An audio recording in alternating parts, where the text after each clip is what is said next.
Republican leaders have reached an agreement on the state budget, promising pay raises for state workers and teachers. Legislators have been trying to figure out what to do with $6 billion in surplus money, and CBS 17's Capitol reporter Michael Hyland is live with details on this plan. Michael.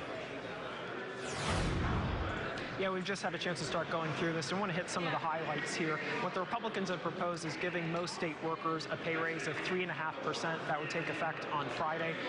Teachers, on average, you get 4.2% pay raises. This does not include the across-the-board bonuses that Governor Cooper wanted for state employees and teachers. They're concerned about the number of people who are leaving their jobs, and he wanted to provide the retention bonuses. Republicans did not include that in their budget. They also did not include Medicaid expansion in there, and they also did not include any additional tax cuts beyond what were already planned in the budget that they agreed upon last year. There was some talk about going further with the tax cuts because of the surplus that we have right now.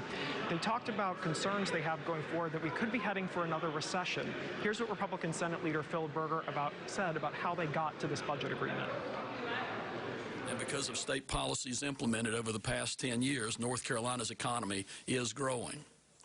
And we will not repeat the mistakes made by North Carolina Democrats in the run-up to the last recession.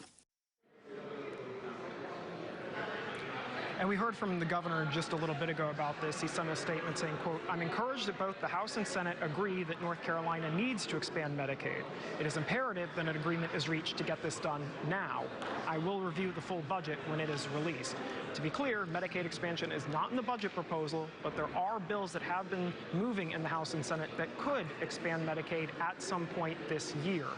The governor did not indicate in the statement that he would actually sign this agreement, and I have heard skepticism from Democrats already about whether he would actually sign off on this budget agreement. We'll be following this over the next several days. They are trying to get this passed by the end of the week. Live in Raleigh, Michael Hyland, CBS 17 News. All right, Michael, thank you for the update. You'll stay on top of this for us. We know.